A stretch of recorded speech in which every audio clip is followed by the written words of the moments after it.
waiting for the rates to drop. What happens next?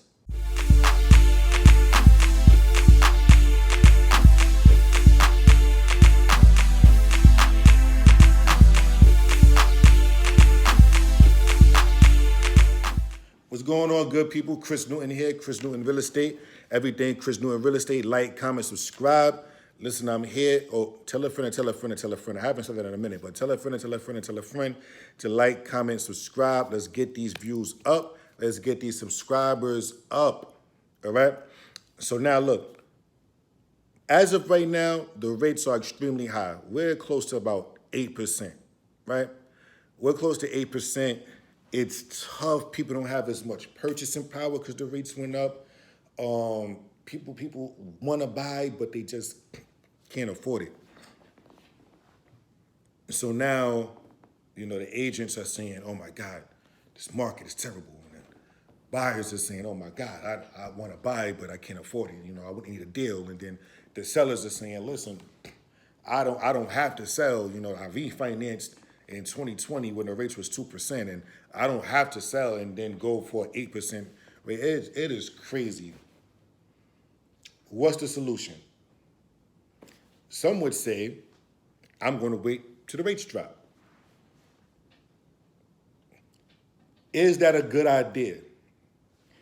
Now, it really depends. When it comes to purchasing a property, when it comes to purchasing anything, especially something like this big of a purchase, we need to keep in mind it has to be done with strategy, not just off of emotion, not just off of, I like the aesthetic and I like the neighborhood. Yes, these are things that matter. However, we need to start thinking of strategy. Now, when I say strategy, what do I mean? When rates drop, let's say rates go down from 8% back down to 2%, right? Let's just say that. Rates go from 8% to 2%. What does that mean? Everybody who is scared of the 8% and I was waiting for the 8% rates to drop will now flood the market. The market will be flooded with buyers, right? This is similar to what happened in COVID, 2020 and 2021 when it was crazy. Rates were super low and everybody was just running to purchase something. That's what's going to happen again. It may be more beneficial in the long run to purchase now rather than deal with getting outbid. And this is what's going to happen. Rates are going to drop. Everybody's going to hit the market. Supply and demand, right? Simple. Supply and demand. There's a huge demand. The supply goes straight up. No. The supply number goes straight up.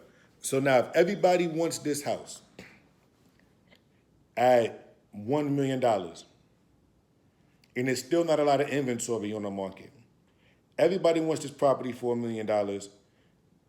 My open houses are getting flooded. I'm getting 3, 4, 5, 6 showings a day or whatever is going on. And I can't even keep up with it. Offer after offer after offer after offer. The price is going to go up, just like in 2020, 2021. What's going to happen? You're going to overpay, or what you deem as overpaying. So that $1 million purchase turns into a 1.1, 1.2, 1.3.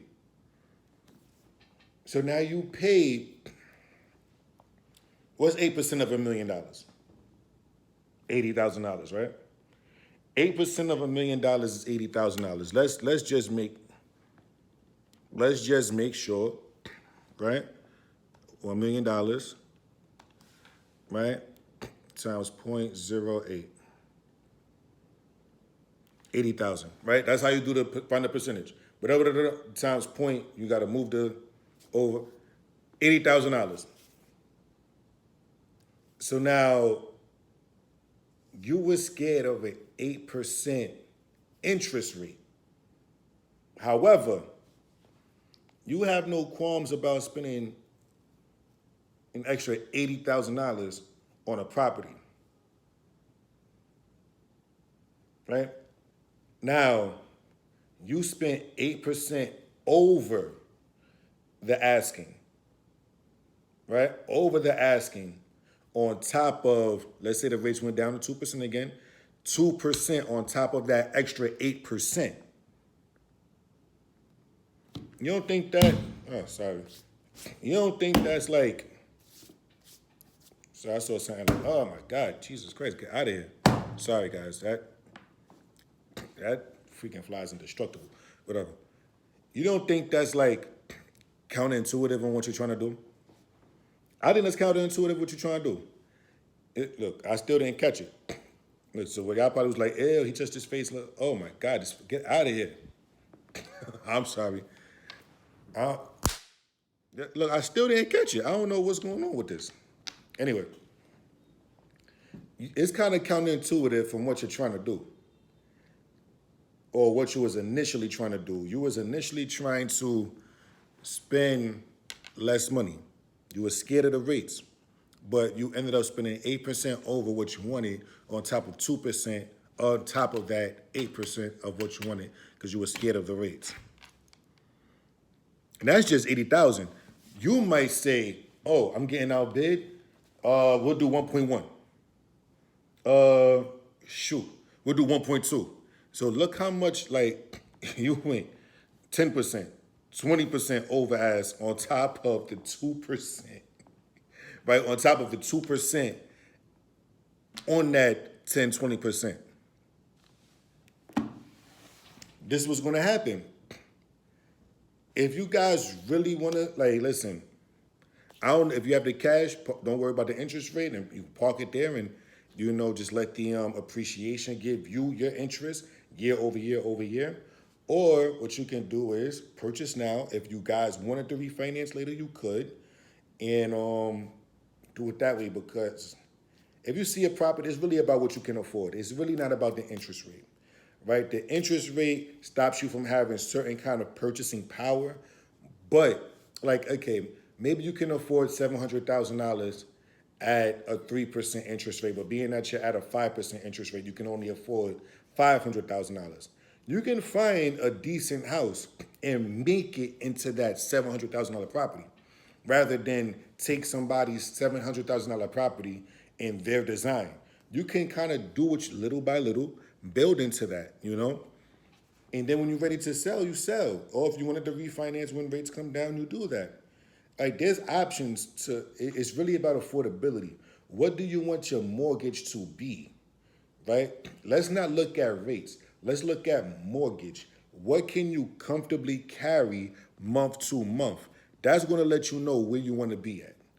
Don't worry about the mortgage rates. Don't worry about the interest rates. Don't worry about any of that. If you want your mortgage to be $4,000, let's find you something where your mortgage is or around $4,000. Because maybe you find something for 42 and it's not going to kill you, but you really want to afford. All right, whatever. Let's do that. Let's not worry about, oh my God, the interest rate is 39%. What do you want to spend a month? I want to spend no more than this. All right, let's get you pre-approved. Or pre-qualified. Let's see exactly where you kind of stand and so on and so forth. All right, cool. You want your property, at these rates, you want your mortgage to be around $3,600. All right, you could probably afford something for around $600,000. Right? At asking, $600,000. If not, we can always, $600,000. Let me do the rest of the negotiating to try to get you, under that 35 as much as possible. But right now, we know that you can afford a mortgage at asking of $600,000. Period. Period. You might not need the $1 million house. You might be okay with this $600,000 house. Let's get you that. The mortgage 36. Your mortgage is 4,000. Your mortgage is 5,000. All right, cool. Let's go after that. Don't worry about the rates. Oh, sorry. Don't judge that. Don't worry about the rates. Don't worry about the rates. All right. Rates go down. Prices go up. You're going to spend over. You're going to spend you're going to spend a percentage over that asking because the market is going to be so crazy. You're going to spend a percentage over that asking, and on that percentage, you're going to spend another percentage of interest on top of that over ask percentage. It's really counterintuitive. You might have think you got a good deal, but you kind of really didn't. Let's just go after what you can afford on a month-to-month basis and go from there. All right? Great advice. Give me a call, Chris Newton Real Estate, 347-993-0051 at the time of this video. I'll talk to you guys soon. Like, comment, subscribe. Let's help me get these subscribers up. Talk to you guys soon.